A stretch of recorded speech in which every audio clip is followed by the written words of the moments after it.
Splash page and landing page are two terms frequently conflated in guest Wi-Fi networks, but they operate at entirely different points in the authentication lifecycle, with fundamentally different purposes and technical constraints. The splash page is the pre-authentication gatekeeper, operating within the restricted walled garden. Its sole purpose is identity verification and legal consent. The Wi-Fi landing page is the post-authentication destination, operating on the open internet for marketing engagement and ROI generation.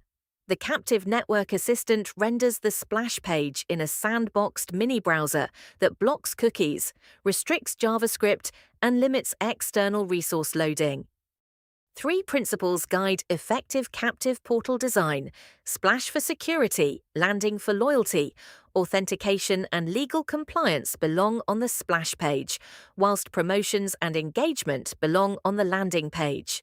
The 1 megabyte rule. The splash page payload should never exceed 1 MB to accommodate CNA rendering limitations across devices. Authentication before animation.